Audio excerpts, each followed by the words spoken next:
الشيطان الرجيم بسم الله الرحمن الرحيم الله ولي الذين آمنوا يخرجهم من الظلمات إلى النور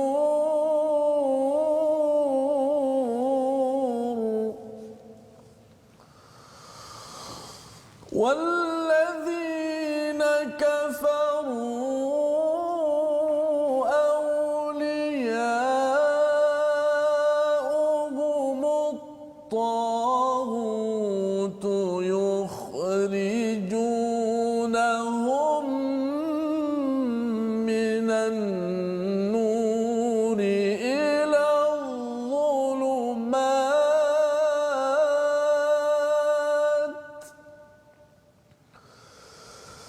أولئك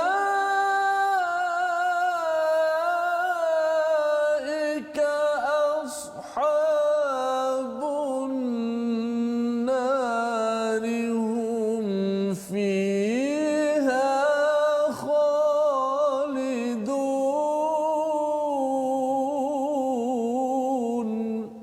صدق الله. Ada berita sedih yang melanda kepada dunia yang perlu kita faham dalam ayat ini. Ikuti My Quran Time episod kali ini.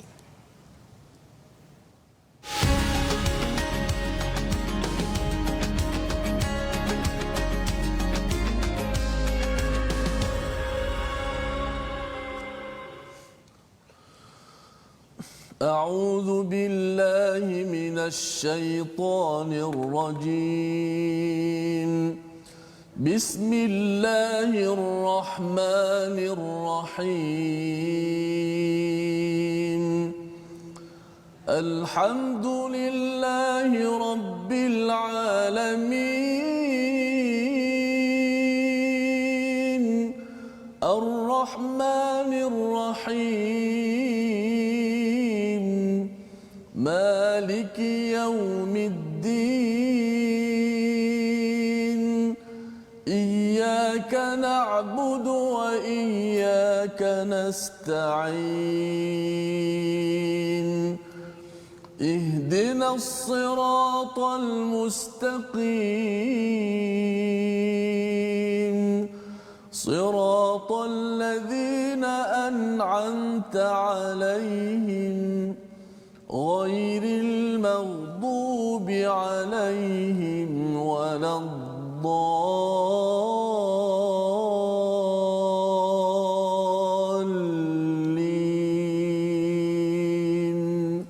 آمين. Amin ya rabbal alamin. Assalamualaikum warahmatullahi wabarakatuh. Alhamdulillah wassalatu wassalamu ala Rasulillah wa ala alihi wa man walah. Syada la ilaha illallah, syada Muhammadan abduhu wa rasuluh. Allahumma salli ala sayidina Muhammad wa ala alihi wa sahbihi ajma'in. Amma ba'du. Apa khabar tuan-tuan dan puan yang mati Allah sekalian? Saya mendoakan pada tuan-tuan yang berada di rumah bersama adik-adik yang berada di depan kaca TV, tuan-tuan yang berada di pejabat, berada dalam keadaan yang penuh tabah dalam kegawatan apa sahaja yang berlaku dalam dunia ini. Kita menerima berita tentang satu letupan di Beirut yang memberi berita sedih kepada kita sebagai seorang insan. Apatah lagi kita ingin agar keimanan ini tersebar di seluruh dunia dan kerosakan terpelihara. Inilah yang kita inginkan, yang kita doakan pada hari ini, dan insya-Allah pada hari ini kita akan meneruskan. Walau apa sahaja yang berlaku, kita terus kena meneruskan dengan Al-Quran agar Allah memberi perlindungan, Allah melindungi pada diri, keluarga tuan-tuan, negeri, negara dan dunia ini dengan cahaya daripada Allah Subhanahu Wa Taala. Sebelum kita teruskan dengan Ustaz Tirmizi, apa khabar Ustaz? Alhamdulillah baik Ustaz. Alhamdulillah ya, sihat alhamdulillah ya Ustaz ya. Dalam berita yang sampai ya, letupan berjuta ataupun 2000 lebih tan ammonium nitrate. Itu istilah yang saya belajar dahulu masa di US dahulu, meletup di Beirut ya. Berita ini amat mengejutkan ya kepada dunia, dan belum lagi dikenal pasti siapa, tetapi sudah pastinya kita nak melihat muka surat 43 ini sebagai satu ubat kepada jiwa kita yang sedih dengan apa yang berlaku. Moga-moga ayat dalam muka surat 43 ini akan memberi pencerahan lagi tentang siapa Allah dan apa yang perlu kita laksanakan. Sinopsis bagi halaman 43 pada hari ini bermula dengan ayat 257. Allah adalah zat yang memberi petunjuk kepada keimanan, yang akan melindungi kepada orang-orang yang beriman. Itulah isi kandungan ringkasan pada ayat 257. 258 kita akan melihat kepada kisah seorang penguasa, ya, seorang yang berkuasa, tidak dinyatakan di dalam al-Quran, tidak layak pun namanya disebut, tetapi siapakah beliau? Raja Namrud, dan kandungan kisah yang menunjukkan kewujudan Allah Subhanahu Wa Taala, ya. Dan pada ayat 259 kita akan melihat pada kisah seorang individu yang diletakkan namanya Uzair, bagaimana keldainya yang mati kembali hidup, dan ini menunjukkan tentang satu perkara yang besar tentang hari kebangkitan. Mari sama-sama kita mulakan dahulu Ustaz dengan ayat 257 258 bersama tuan-tuan yang ada di depan kaca TV, yang berada di Facebook. Jangan lupa untuk share, kongsikan. Kita harapkan seluruh dunia dapat menyaksikan ayat-ayat ini dibacakan dengan penuh cantik, dengan penuh merdu, untuk diambil pelajaran agar rakan-rakan kita di Lubnan, di Beirut sana, mereka tetap juga masih bersabar dan terus diberikan hidayah oleh Allah Subhanahu Wa Taala. Dipersilakan Ustaz. Baik, terima kasih kepada Ustaz Fazrul, penonton-penonton, sahabat-sahabat My Quran Time. Alhamdulillah. Okey, sebelum saya mulakan pada muka surat 43 ayat 257 dan 258, kita akan bermula dengan perkataan pertama, iaitu Allahu waliyul ladzina amanu. Sebelum kita dah belajar tentang hukum isti'azah, membaca ta'awudz ketika membaca al-Quran, iaitu bila kita nak memulakan baca al-Quran, kita disunatkan dan diperintahkan untuk baca ta'awudz, iaitu a'udzubillahi minasyaitonirrajim. Ketika permulaan saja. Kemudian basmalah pula, hukum baca basmalah, kita ikut kaedah umumnya baca basmalahnya ialah setiap awal surah kita baca basmalah. Okey, sekarang kita nak bincang tentang basmalah ketika di pertengahan surah. Ketika di pertengahan surah, kita boleh pilih. Boleh pilih, maksudnya antum mukhayyar, maksudnya boleh pilih sama ada nak baca ataupun tak baca. Tak baca pun boleh, memadai, kerana dia di tengah surah. Seperti hari ini di tengah surah. Kalau nak baca pun boleh, tidak ada masalah. So, ulama beri satu kita panduan ataupun cara yang aula, ia lebih juga termasuk dalam adab yang baik. Kita tengok kita nak mulakan tu kalimah mana. Kalau kalimah yang kita nak mulakan kata-kata iblis, umpama waqala asyaitanu lamma, iblis berkata, itu sesuai kita baca auzubillahi minasyaitonirrajim, yang dhamma yang terakhir, perkataan yang terakhir disebut ialah syaitan yang direjam. Sesuailah dengan perkataan sebab tu, dan iblis berkata. Ayat Quran tapi di atas lisan mereka. Tapi kalau ayat Al-Quran yang mula dengan Allahu, macam semalam Allahu la ilaha illahul hayyul qayyum, ataupun dhamma yang menunjukkan pada Allah huwallazi khalaqakum, dialah yang menciptakan, itu untuk aulanya, yang afdalnya, kata para ulama seperti Dr. Aiman Suwaid hafizahullah yang masih hidup, ulama tajwid sekarang, dia kata aulalah kita baca basmalah, bismillahirrahmanirrahim, dengan nama Allah yang Maha Pemurah lagi Maha Mengasihani. Kemudian ayat yang seterusnya kita mulakan kena dengan yang terakhir yang sebut tentang Ar-Rahman Ar-Rahim. So ayat hari ini kita juga baca auzubillah dan basmalah. Mungkin ada penonton tanya, kenapa Ustaz Tirmizi ada baca auzubillah, ada yang baca basmalah, ada yang tak baca basmalah. Hari ini saya terangkan sedikit yang boleh kita jadikan panduan insya-Allah. Okey. Dua ayat kita akan baca. A'udzu billahi minasy syaithanir rajim. Bismillahirrahmanirrahim. Allahu waliyyul ladzina amanu yukhrijuhum minadh dhulumati ilan nur wal ladzina kafaru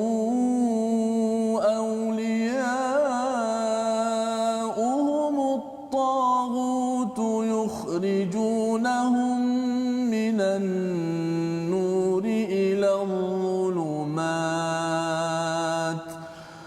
أولئك أصحاب النار هم فيها خالدون ألم تر إلى الذي حاج إبراهيم في ربه أن آتاه الله الملك إذ قال إبراهيم ربي الذي يحيي ويميت قال أنا أحيي وأميت قال إبراهيم فإن الله يأتي بالشمس من المشرق فأت بها من المغرب فبهت الذي كفر والله لا يهدي القوم الظالمين صدق الله العظيم. Surah Al-Azim, terima kasih diucapkan Ustaz Tirmizi membacakan ayat yang amat penuh bermakna dalam kita menghadapi pelbagai cabaran dengan berita ya tentang letupan di Beirut yang melibatkan 2750 tan amonium nitrate di sana dan masih lagi dicari apa sebabnya Ustaz ya, tetapi ia mencederakan ramai orang dan sudah pastinya apa sahaja musibah yang berlaku ini kita membalasnya dengan inna lillahi wa inna ilaihi raji'un. Kita doakan agar rakan-rakan kita di sana Ustaz ya bersabar dan mendapat salawat daripada Allah dan juga mendapat rahmah daripada Allah Subhanahu Wa Taala. Dan dalam perkara yang berlaku ini ayat pada 257 ini adalah kesinambungan daripada ayat 256 ya. Kita tahu bahawa sebenarnya dalam Islam la ikraha fid din yang kita bincangkan semalam Ustaz ya bersama dengan Ustaz Tarmizi, iaitu tidak ada paksaan dalam beragama. Jadi orang Islam tidak mungkin akan paksa orang bukan Islam masuk Islam, satu, dan yang keduanya tidak akan membuat perkara-perkara yang bersifat teroris, bersifat meletupkan orang. Itu bukanlah panduan daripada agama ini ya, kerana kita ini perlu letupkan orang agar orang masuk agama Islam. Itu bukan idea daripada agama ini. Dan kalau ada yang katanya beragama Islam tetapi berbuat demikian, itu bukan panduan daripada Al-Quran ya.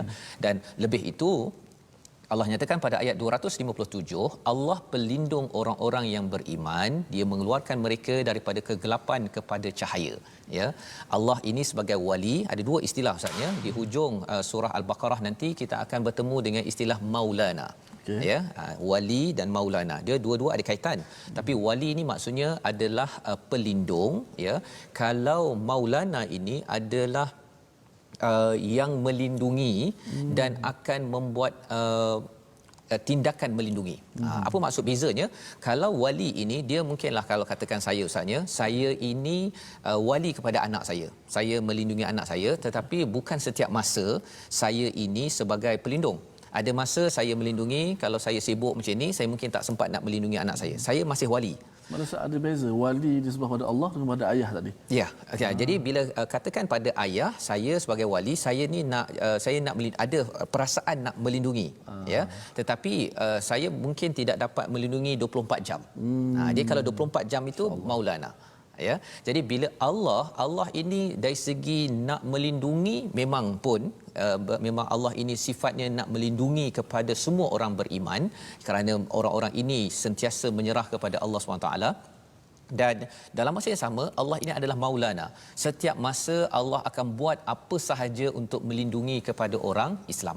Jadi apa yang berlaku di dunia Ustaz ya, sama ada di Palestin, ada di Beirut ataupun di mana sahaja, selagi namanya orang beriman, Allah itu maulana. Allah melindungi. Tapi ada yang kata, tapi kalau katakan ada yang meninggal, kalau meninggal orang yang beriman insya-Allah ke syurga ustaz ya. Kalau dia masih hidup moga-moga Allah juga lindungi untuk segera sembuh dan akhirnya dapat menyebarkan keamanan tapi bukan dengan dibalas dengan letupan demi letupan ya. Jadi ini adalah Allah waliyul ladzina amanu yukhrijuhum minadh-dhulumati ilan nur. Bagi tuan-tuan yang berada di rumah, perkataan yang Allah gunakan di sini adalah daripada zulumat. Itu adalah plural ya, jamak daripada perkataan dhum, iaitu zulumat itu dalam bentuk plural tetapi nur itu dalam bentuk singular ataupun mufrad ustaz ya. Jadi dia macam mengapa kegelapan banyak, nur satu. Rupa-rupanya bila bercakap tentang Islam, bercakap tentang Quran, cahaya Quran ni satu je ustaz. Tetapi kegelapan ini ada banyak lapis. Ada banyak lapis ya. Maksudnya kalau orang bukan Islam, dia mungkin atheist, tidak percaya pada Tuhan, syirik ataupun dia mungkin tidak beragama Islam. Itu satu kegelapan. Beberapa lapis itu. Tetapi bila kita sudah beragama Islam pun juga ustaz ya, kita ada kegelapan kita. Kegelapan kita mungkin kezaliman yang ada, contohnya hasad pada orang lain ya, ataupun kita rasa bahawa kita ini malas untuk berbuat sesuatu, ataupun kita rasa bahawa kita ini ada sifat tamak dalam hidup kita. Itu juga semua adalah kegelapan. Malah kalau kita lihat dalam tubuh badan kita pun, kegelapan itu mungkin kadang-kadang mata kita ini membuat sesuatu yang zulm ya, iaitu contohnya mata tak digunakan ke arah kebaikan. Telinga, mungkin mata okey tapi telinga suka pula dengar perkara-perkara yang sia-sia. Itu semua adalah kegelapan demi kegelapan. Maka apa yang Allah buat sebagai wali, Allah akan melindungi kita dari masa ke semasa, keluarkan daripada semua kegelapan itu kepada nur. Tetapi kalau orang kafir, kalau ustaz cakap tadi Allah mula kan, perkataan pertama Allah, tapi kalau orang yang kufur, dia punya wali dia adalah tagut. Tapi Allah letak paling hujung kali. Tak layak diletakkan paling awal ya. Pasal apa? Kau hina. Kan lebih kurang begitu. Bila lokasi diletakkan hujung pun dia lebih kurang beginilah ustaz ya, kalau bagi ucapan. Kalau nama Fazrul Ismail letak paling awal, wah itu kira kan. Tapi kalau letak hujung tu penghargaan sah. Kalau dia hujung tu maknanya kurang sikit. Apatah lagi kalau boleh tak nak sebut. Kan, kalau boleh tak nak sebut. Jadi di sini Allah menyatakan orang kufur, kafir ini pelindung mereka adalah tagut. Kita dah belajar sebelum ini, tagut ini siapa? Iaitu sesiapa sahaja yang ada kuasa yang ingin menjauhkan manusia daripada Allah Subhanahu taala. Salah satunya ideanya suka menakutkan orang ya, berbuat sesuatu kerosakan. Itu yang dia buat. Dan apakah yang dia buat? Dia kalau boleh dia nampak orang baca Quran, orang beriman pada Allah, memperjuangkan keadilan, nur, dia nak bawa kepada kegelapan-kegelapan yang ada. Ulaika ashabun nar hum fiha khalidun. Ayat ini sebagai satu terapi kepada kita, terutama dalam berita yang ada sekarang ustaz ya. Kita yakin bahawa kalau orang pegang kepada al-Quran, dia tidak akan membuat letupan sedahsyat itu. Ya, dia tak mungkin secara tak sengaja ustaz ya, tapi kita doakan yang terbaik kepada orang beriman. Apatah lagi Allah mengingatkan satu kisah Nabi Ibrahim pada ayat 258. Apa Allah cakap? Tidakkah kamu memerhatikan orang yang berdebat dengan Ibrahim? Kat sini dah menyatakan bahawa orang itu berkuasa ustaz ya, tapi nama dia pun tak disebutkan. Ya, ulama menyatakan ini adalah Raja Namrud. Kaedah dalam Al-Quran ni kalau nama itu tidak diucapkan, maksudnya kaedah itu ataupun karakter itu mungkin akan berulang lagi selepas ini. Jadi ada orang yang berkuasa, dia berhujah, dan hajah ini yang kita belajar maksudnya berhujah kalau boleh nak knock down kepada Nabi Ibrahim. Dia nak hancurkan Nabi Ibrahim dengan hujah dia, fi rabbihi an atahullahul mulk, dia ada kuasa. Kuasa ini adalah satu perkara kalau sampai tangan orang beriman dia amat bagus, tapi kalau sampai tangan orang tidak beriman ustaz, dia akan menghancurkan orang-orang di sekitarnya ya. Itu sebabnya bila peristiwa ini berlaku, kita tahu ini adalah berlaku di tangan orang yang berkuasa ya. Berkuasa itu tak semestinya pemimpin paling tinggi negara. Dia orang jadi doktor pun kadang-kadang dia rasa dia berkuasa, dia nak pergi tunjuk argue ya, pasal kuasa dia ada kaitan dengan ego juga ya. Betul. Ataupun kadang-kadang dia jadi tukang kutip sampah pun dia boleh ego juga ya. Jadi semua orang yang ada kuasa kalau tidak dipimpin dengan iman, dia mungkin akan membuat kerosakan. Jadi apa yang dicakap pada Nabi Ibrahim? Nabi Ibrahim kata iz qala Ibrahim rabbiyalladzi yuhyi wa yumiit, Tuhanku menghidupkan mematikan. Kata Namrud, aku menghidupkan mematikan. Dia kata begitu. Pasal apa? Dia ambil dua orang yang masuk penjara, seorang dia pergi bunuh, seorang lagi dia bagi dia hidup. Dia kata, tengok aku dah bunuh, aku mati. Seorang lagi tak ada bunuh. Tak ada bunuh. Jadi dia menghidupkan. Jadi kata Ibrahim, okey fine, okey. Nabi Ibrahim kata fa innallah, ya, sesungguhnya Allah ini mendatangkan matahari, ya, kalau kita tengok di sini Allah menerbitkan matahari dari timur, maka terbitkanlah ia dari barat. Dia sebut, minta pada Namrud, okey, tak payah nak pergi cipta matahari, terbitkan daripada barat sahaja. Kali ini apa yang berlaku kepada Namrud, fabuhita ladzi kafar, tercengang orang yang kafir itu, Namrud itu, wallahu la yahdil qaumal zalimin. Allah tidak memberi hidayah kepada orang yang zalim. Nak ceritanya apa Ustaz? Zalim, perkataan 258 ini ada kaitan tadi dengan 257, iaitu bila seseorang itu selalu beriman pada tagut, tuan-tuan sekalian, ya, kesannya apa? Kezaliman atas kezaliman berlaku, hidayah akan habis. Kalau kita sebelum ini cakap tentang kalau kita tak ada hidayah tengah hari ini Ustaz, ya, ada di kalangan kita mungkin tak makan ayam, dia makan kepala monyet pasal tak dapat hidayah. Ya, kita rasa macam tak mungkin dia buat begitu. Tetapi sebenarnya kalau orang tak dapat hidayah, dia bukan sekadar makan kepala monyet. Dia boleh memonyetkan manusia yang ada, dia boleh bagi bom ke, dia hamburkan orang, dan ini adalah kesan bila hidayah tidak hadir dalam diri seseorang Ustaz. Memang ganas kesan bila orang tidak ada hidayah ini. Jadi itu sebabnya kita nak sama-sama Ustaz, ya, melihat kepada bahagian Nabi Ibrahim bercakap tadi itu, ya, bila Nabi Ibrahim kata qala Ibrahim fa innallah, daripada ayat itu sampai ke hujung, kalau Ustaz boleh ulang balik, sebagai penekanan bahawa kita umat Islam adalah orang yang berdiri atas hujah, bukan atas perasaan atau kebencian. Sila Ustaz. Berdiri atas hujah, atas hujah. Masya-Allah. Kalau kita lihat ayat yang mula ni, alam, dipanggil apa? Istifham, satu bentuk pertanyaan yang menghairankan. Sebab bukan bila Allah Taala sebut alam, satu pertanyaan bukan untuk kita jawab. Betul. Kalau kita nak bertanya, nak jawapan, tapi Allah Taala Maha mengetahui. Hairan sebab mereka ni bahas tanpa ilmu. Betul. Dengan Nabi Ibrahim. Dan sebenarnya kisah ini bila dia dah tanya itu, lepas tu Nabi Ibrahim kena baling dalam api. Pasal Nabi Ibrahim ada hujah. Orang ni tak ada hujah. Okey, fine. Campak dalam api. Main kasar selalu. Jadi sila Ustaz. Okey, kita baca 258. Auzubillahi minasyaitanir rajim. ألم تر إلى الذي حاج إبراهيم في ربه أن آتاه الله الملك إذ قال إبراهيم ربي الذي يحيي ويميت قال أنا أحيي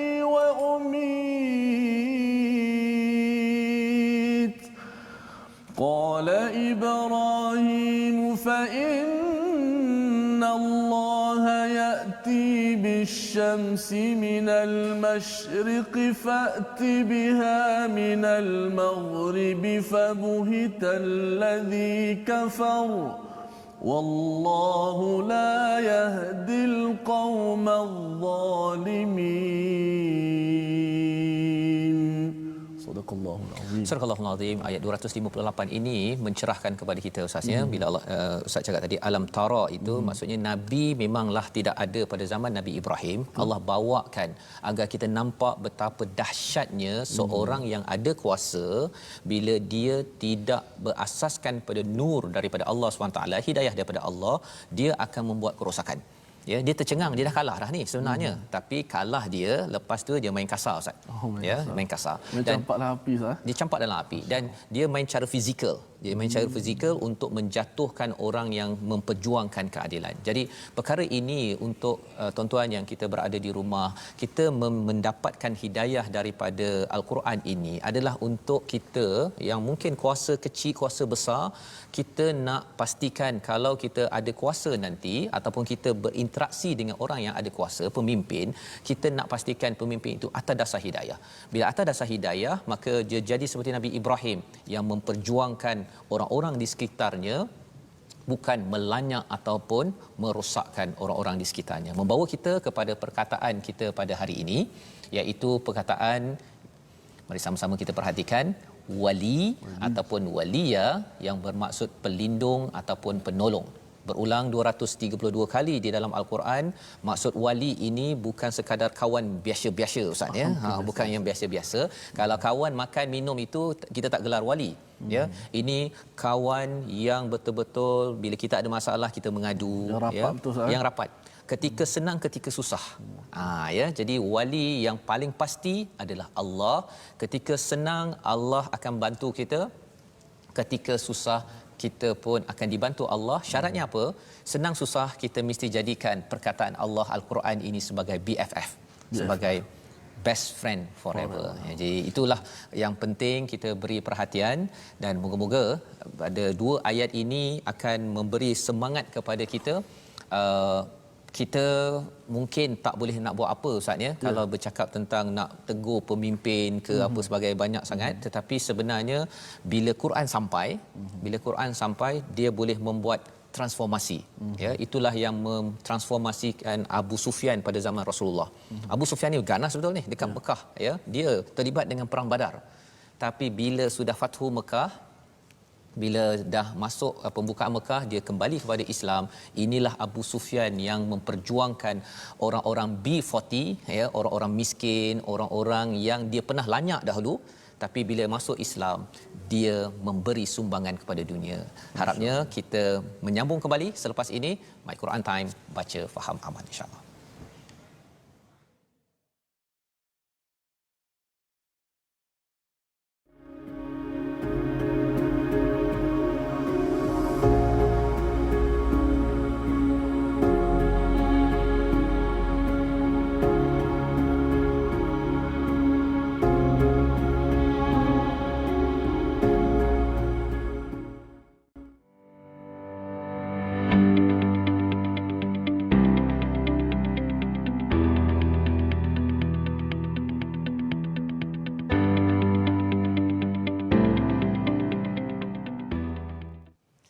Kembali kita dalam My Quran Time, baca faham amal. Pada hari ini kita sama-sama ya melihat kepada ayat 257 258 sebentar tadi tuan-tuan sekalian, dan ayat 259 yang ada ini kita akan baca setengah muka surat, ada kaitan juga dalam peristiwa yang berlaku sekarang di Beirut. Mari sama-sama kita saksikan.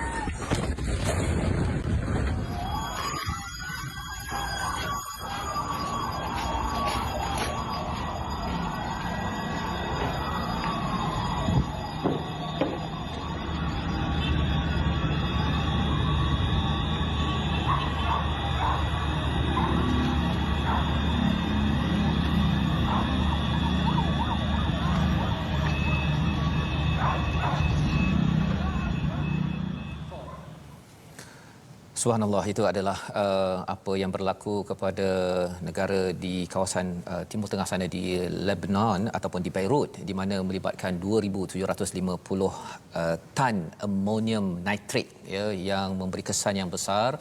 Yang kita doakan tuan-tuan sekalian agar rakan-rakan kita sana diberikan bantuan oleh Allah SWT.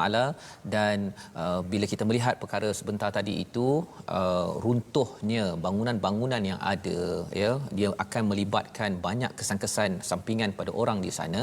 Rupa-rupanya ia juga pernah berlaku suatu masa dahulu apabila dilalui satu kawasan oleh seorang insan pada ayat 259. Jom sama-sama kita baca, tapi sebelum itu kita nak bersama dengan tajwid Ustaz Tarmizi. Silakan. Insya-Allah. Hasbunallah wa ni'mal wakil. Tidak ada apa yang saya mampu katakan. Ada peristiwa yang begitu menyayat hati kita semua. Hasbunallah, cukuplah Allah Taala sebagai penolong kita dan akan lindung kita insya-Allah. Allahu waliyul ladzina amanu insya-Allah. Baik, saya nak jemput kepada semua sahabat-sahabat Al-Quran seperti biasa kepada platform rasmi kita. Kita ada Facebook Sahabat Al-Quran my #Quran Time dan ada my #Quran Time. Juga boleh tonton di YouTube my #Quran Time Official dan boleh juga melalui di Instagram iaitu my Quran Time Official. Sama-sama kita bertemu di sana insya-Allah. Baik, kita nak beralih seketika untuk segmen tajwid yang mana pada hari ini kita akan membicarakan tentang satu lagi makhraj khas iaitu disebut sebagai al-jawf. Apa al-jawf ni? Al-jawf bermaksud ruang udara antara tekak hingga ke mulut, antara tekak hingga ke mulut. Okey. Al-jawf ni satu makhraj, satu tempat keluar yang mana suaranya ini yashmalu dia meliputi daripada kerongkong kita ni, keluar daripada kerongkong kita sampai ke rongga mulut. Rongga kerongkong sampai ke rongga mulut. Ruang itu disebut sebagai al-jawf. Apa huruf yang berada di al-jawf ni? Disebut sebagai rongga ini. Itu insya-Allah kita akan terangkan satu persatu selepas daripada episod yang akan datang ini. So hari ini makhrajnya al-jawf disebut sebagai rongga. Di mana ruangnya itu ialah antara suara yang keluar di antara rongga tekak hingga kepada rongga mulut. Daripada rongga tekak hingga ke rongga mulut. InsyaAllah kita akan terangkan apakah huruf-huruf yang berada di makhraj al-jawf ini insya-Allah. Terima kasih Ustaz. Baik, alhamdulillah kita belajar tadi tentang al-jawf makhraj tempat keluar huruf dalam kita menghadapi pelbagai berita yang ada, kita tetap juga istiqamah. Inilah tali Allah urwatul wuthqa, tali yang amat kuat yang Allah berikan kalau katakan saudara kita di sana yang dilanda musibah ini terus dibantu oleh Allah, sama ada muslim atau non muslim Ustaz ya. Bagi orang Islam kita amat prihatin kepada seluruh manusia, sehingga kan dalam Al-Quran ada perkataan ya ayyuhan nas, maksudnya Allah jaga seluruh makhluk. Bukan sekadar kita doa untuk orang yang beriman semata-mata ya, tetapi orang yang zalim di sana tak kisahlah orang itu dia punya kad pengenalannya Islam ke tak Islam ke, kalau dia zalim kita minta Allah bantu ya, dafa' dan keluarkan orang yang zalim itu daripada negara yang merosakkan rakyatnya. Jadi kita nak belajar dan melihat pada ayat 259 ya, bila kita melihat pada peristiwa tadi Ustaznya hancur bangunan-bangunan kawasan situ. Dalam ayat ini kita akan tengok juga istilah hancur bangunan-bangunan itu nak buat apa selepas ini bagi kita daripada Malaysia dan juga bagi rakan-rakan kita di Lubnan sana. Jom Ustaz kita baca ayat 200. Ini ada kisah baru pula Ada kisah baru. Tadi kisah Nabi Allah Ibrahim dengan Namrus. Alhamdulillah. Ustaz sebut tadi Nabi Muhammad SAW dengan Nabi Ibrahim tak ada zaman tu. Jauh. Okey. Tapi Allah tetap menceritakan kisah Nabi Allah Ibrahim ni kepada Nabi Muhammad SAW dan juga kepada kita semua. Sehingga kata para ulama, alam tara, tidakkah kamu melihatnya? Betul. Kata para ulama tafsir dan terima kasih, memang Nabi melihat kisah itu. Nabi melihat dengan matanya, tapi melihat dengan mata hati. Kerana mata hati ini lebih hebat daripada mata kepala kita. Sama-sama kita lihat kisah yang seterusnya supaya apa? Kita dapat ambil pengajaran. Walaupun kisah ini dah lama semua, tapi kita tetap mengambil kisah. Kerana kisah ni kalau kita tidak endah, maka dia hanya tinggal kisah teman-teman. Dan itu sebabnya tadi kita bawakan klip video tadi tu Ustaz ya. Sebenarnya kita tak berada di sana, tapi kita dinampakkan ya, kita dinampakkan agar kita lihat bahawa kalau kezaliman bukan atas dasar hidayah memimpin, rosak Ustaz. Rosak, dan kita nak sama-sama ambil pelajaran. Baik, sama-sama kita melihat kisah seterusnya daripada satu ayat saja, ayat 259. Insya-Allah sama-sama kita membacanya. أعوذ بالله من الشيطان الرجيم بسم الله الرحمن الرحيم أو كالذي مر على قرية وهي خاوية على عروشها قال أنى يحيي هذه الله بعد موتها فأماته الله 100 عام ثم بعثه قال كم لبثت قال لبثت يوما أو بعض يوم قال بل لبثت 100 عام فانظر إلى طعامك وشرابك لم يتسنه وانظر إلى حمارك ولنجعلك آية للناس وانظر إلى العظام كيف ننشزها ثم نكسوها لحما فلما تبين له قال أعلم أن الله على كل شيء قدير صدق الله العظيم. Surah Al-Al Azim ayat 259 ini memberi semangat kepada kita memahami tentang betapa kalau kita melihat di dalam surah Al-Baqarah ini malaikat, kalau ayat 30 misalnya, malaikat mempersoalkan manusia yang diciptakan nanti adakah menumpahkan darah, membuat kerosakan. Kita harap kitalah orang yang membaca Al-Quran yang tidak akan membuat kerosakan dan menumpahkan darah, kerana menumpahkan darah ini adalah lambang kepada orang yang jauh daripada hidayah, ya. Dan bagi orang Islam kalau perlu berperang, ya, kalau perlu berperang pun sebenarnya itu untuk melindungi diri, bukan untuk, tak boleh Ustaz ya, nak merosakkan bangunan, merosakkan pokok wanita ke ataupun orang yang sedang berada di rumah ibadah, tak boleh. Ya, ada disiplin yang amat ketat. Malah sebenarnya pagi tadi saya berborak dengan seorang kor angkatan tentera, ya. Sebenarnya salah satu daripada perspektif Quran ini bukan suruh pergi berperang, tapi kalau boleh tentera menjaga negeri ini daripada berperang. Bukan nak bersedia pergi perang, agar jaga agar orang jangan berperang. Itu adalah satu kejayaan bagi kumpulan ataupun angkatan tentera apabila mengadakan ataupun menjadikan Al-Quran sebagai panduan. Jadi dalam ayat ini bercerita tentang seorang insan, ya. Salah satu pendapat menyatakan ini adalah Uzair, ya. Dia berjalan melalui sebuah negeri yang telah roboh hingga menutupi atap-atapnya. Istilahnya khawiyatun ala urushiha. Maksudnya dia punya atapnya itu dah terlampau lama ditinggalkan, dah rosak sampaikan dah habis, Ustaz. Dan kalau kita tengok dalam klip sebentar tadi itu, dia dah roboh semua, hancur, Ustaz. Hancur, ya. Jadi individu ini, Uzair ini, dia kata anna yuhyi hadhihillahi ba'da mautiha. Ya, macam mana Allah menghidupkan balik selepas matinya? Bila hancur ni, boleh ke Allah naikkan balik? Jadi bagi kita tuan-tuan yang melihat pada peristiwa di Lubnan itu, bolehkah, ya? Maka apa yang Allah jawab kepada individu ini, fa amatahullahu 100 amin thumma ba'athah. Allah matikan Uzair ini 100 tahun Ustaz. Kemudian dia dibangkitkan, bukan dihidupkan, dibangkitkan, ya. Ba'athah itu maksudnya dibangkitkan. Maksudnya apa? Maksudnya dia bukan, kalau lahir kan daripada baby lagi kan. Maksudnya yang Uzair jadi baby baru dia membesar balik, tak. Dia dibangkitkan semula. Jadi bila dia tengok dia macam biasa, ditanyakan pada dia, kam labith, berapa lama kamu dah tidur? Kata dia mungkin 1 hari ataupun kurang, ya, atau ba'da yaum. Kata Allah SWT, qala bal labithta 100 aman, ya, kamu dah tidur 100 hari. Cuba tengok kepada makanan dan minuman yang ada itu, lam yatasannah, tidak berubah. Jadi nak ceritanya, makanan ini macam tak berubah. Betul lah dia cakap kurang 1 hari itu pasal makanan tak basi, Ustaz.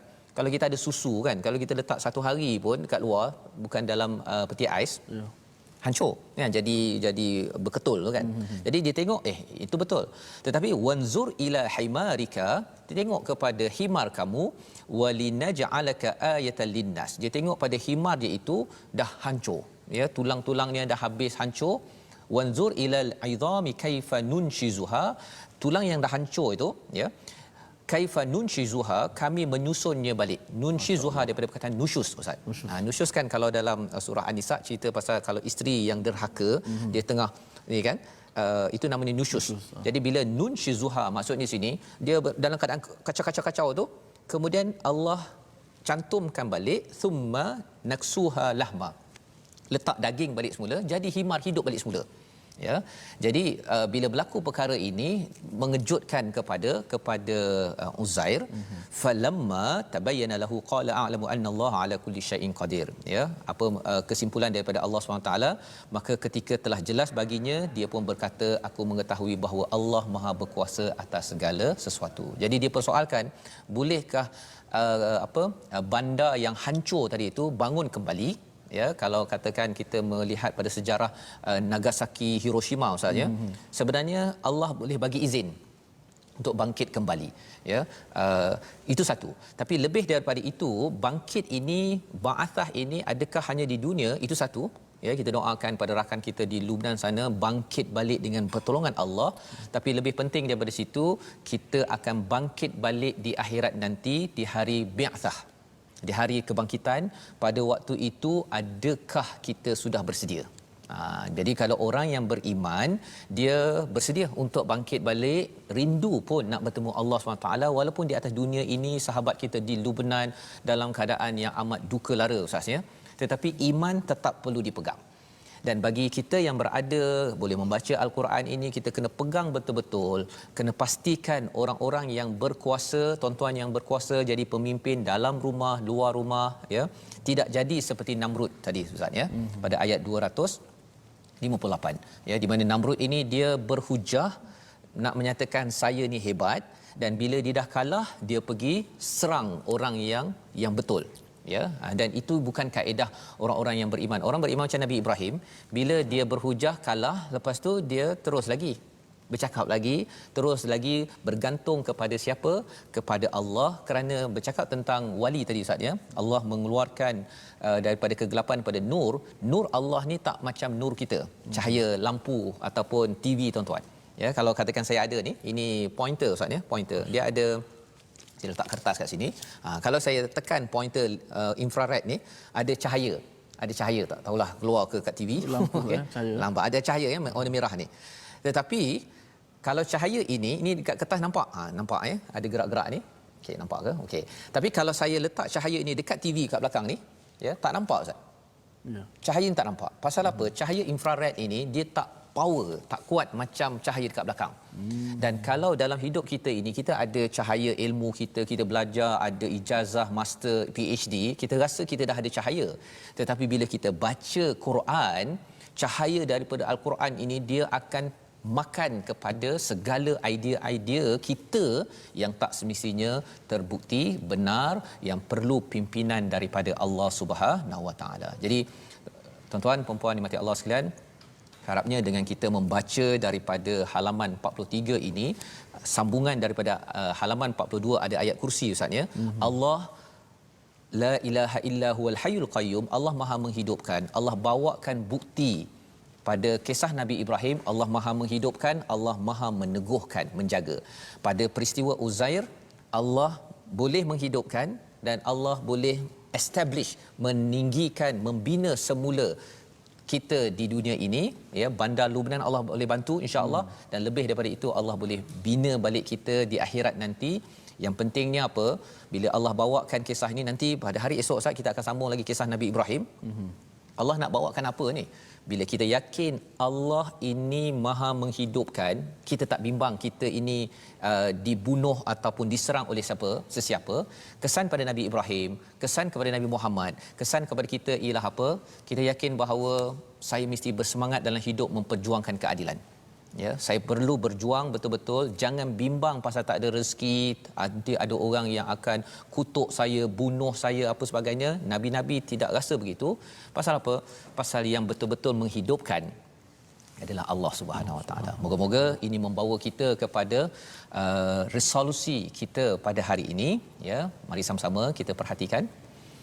Iaitu yang pertama, jadikan Allah sebagai perisai pelindung agar bebas daripada tipu daya syaitan, dan kita yakin bahawa kita ada pelbagai kegelapan dalam hidup, kita kena iktiraf, tapi selalu mohon pada Allah. Buntu, kabur, terus minta daripada Allah, jangan minta daripada taghut. Yang pertama. Yang kedua, jauhi kezaliman kerana ia akan menghalang hidayah. Ya, jangan buat kezaliman, jangan buat dosa, dah tahu kita taubat cepat-cepat, dan orang berkuasa jangan pertahankan kuasa untuk meneruskan kezaliman. Kerana apa? Kerana itu menghalang hidayah, dia akan merosakkan negeri dan negara ini. Dan yang ketiganya, banyakkan berfikir. Ya, kita banyakkan berfikir untuk menghargai kehebatan Allah menghidupkan, dan dengan berfikir itu akhirnya menjadikan kita lebih bersemangat untuk berjuang, dan itulah yang kita akan sambung pada hari esok. Moga-moga Allah jadikan kita orang-orang yang diberi cahaya pada setiap masa. Mari sama-sama kita doakan, Ustaz. Baik, terima kasih Ustaz Fazrul. Mudah-mudahan kita sama-sama berdoa kepada Allah Subhanahu Wa Taala, dan kita sama-sama mengenal Allah Subhanahu Wa Taala, kerana dalam surah ini Allah Taala perkenalkan bagaimana Allah Subhanahu Wa Taala merupakan pelindung bagi setiap orang-orang beriman. Kita kena faham di sana ada cubaan yang akan nak keluarkan kita daripada cahaya kepada kegelapan. Tapi Allah lah pelindung kepada orang beriman, yang akan mengeluarkan manusia daripada kegelapan kepada cahayanya, insya-Allah. Mudah-mudahan kita sentiasa berada di atas landasan Al-Quran dan landasan sunnah Nabi kita Muhammad sallallahu alaihi wasallam. Bismillahirrahmanirrahim. Alhamdulillahi rabbil alamin. Wassalatu wassalamu ala Rasulillah. اللهم أعز الإسلام والمسلمين. اللهم انصر الإسلام والمسلمين. اللهم أنج المستضعفين من المسلمين في كل مكان. اللهم أنت الله لا إله إلا أنت. أنت الغني ونحن الفقراء. أنت الغني ونحن الفقراء. لا إله إلا أنت سبحانك إنا كنا من الظالمين. اللهم إنا نسألك الجنة وما قرب إليها من قول وعمل. اللهم احفظ بلادنا. اللهم احفظ بلادنا وبلاد المسلمين يا حي يا قيوم. Ya Allah, ya Tuhan kami, keluarkanlah kami daripada kegelapan, ya Allah, kepada cahaya iman, ya Allah. Ya Allah, keluarkanlah kepada kami daripada kegelapan yang samar, ya Allah. Ya Allah, keluarkanlah kami daripada kegelapan yang kami tidak nampak, ya Allah, kepada iman, ya Allah, kepada cahaya agama-Mu, ya Allah. Ya Allah, tetapkanlah iman kami, ya Allah. Ya Allah, lindungilah kami daripada gangguan yang boleh merosakkan iman kami, ya Allah. Ya Allah, kekalkanlah kami dalam cahaya hidayah-Mu, ya Allah. Ya Allah, kurniakanlah keamanan dalam negara kami, ya Allah. Allahumma ahfaz biladana wa biladal muslimin. Ya Allah, peliharakanlah negara kami, ya Allah, dan seluruh negara-negara umat Islam, ya Allah. Ya Allah, bantulah orang-orang yang lemah, ya Allah. Ya Allah, bantulah di kalangan orang-orang yang lemah, di kalangan orang-orang Islam, ya Allah, di seluruh tempat dan seluruh negara, ya Allah. Ya Allah, berikanlah ketabahan kepada keluarga mangsa, ya Allah. Ya Allah, gagalkanlah rancangan jahat daripada musuh agama-Mu, ya Allah. Ya Allah, ampunkanlah dosa-dosa kami, ya Allah. Amin ya rabbal alamin. Walhamdulillahi rabbil alamin. Amin amin ya rabbal alamin. Moga-moga Allah mengurniakan ya, mengabulkan doa yang kita bacakan sebentar tadi tuan-tuan, puan-puan, dan moga-moga Allah memimpin kita ke dalam cahaya, mengeluarkan kita daripada kegelapan-kegelapan. Banyak perkara dalam hidup kita nak membuat keputusan dalam rumah, di luar rumah yang keliru. Tetapi kita yakin bila kita selalu berdoa kepada Allah Subhanahu Wa Taala, Allah akan memimpin kita seperti mana Allah memimpin Nabi Ibrahim, seperti mana Allah menghidupkan kembali dalam peristiwa Uzair dalam ayat 259. Kita ingin bersama menyebarkan perkara ini dalam kempen wakaf untuk ummah sebagai satu usaha. Sumbangan tuan-tuan akan dimanfaatkan untuk kita sebarkan. Tidak ada pilihan kecuali kita sebarkan hidayah ini. Kerana apa? Kerana kita melihat kekejaman daripada orang yang jauh daripada hidayah dalam klip sebentar tadi. Yang kita harapkan tuan-tuanlah orang-orang yang menyokong, yang bersama walaupun satu sen dalam perjuangan ini, insya-Allah. Kita akan bertemu lagi ya Ustaz ya pada ulangan jam 5 petang pada 10 malam ya, dan 6 pagi. Ada yang mencadangkan di ruang komen, sebenarnya kalau boleh anjakkan masa ulangan. Tapi sebenarnya kita ada masa di Kuala Lumpur, di Pulau Pinang, Sabah, Sarawak. Jadi kalau kita ikut semua masa mencabar juga. Tapi kita doakan pada tuan-tuan boleh ikut mana yang terbaik. Yang pukul 12 ini insya-Allah boleh ya, tapi masa-masa lain mungkin di Facebook anytime. Platform kita banyak banyak Facebook, di YouTube ya, Instagram ya, insya-Allah. dan kongsikan. Tuan-tuan yang belum share lagi tolong kongsikan sekarang juga. Kerana apa? Kerana kita nak menyampaikan mesej ini kepada semua orang, anak muda, anak tidak muda okey, untuk sama-sama bersama My Quran Time, baca, faham dan terus beramal insya-Allah.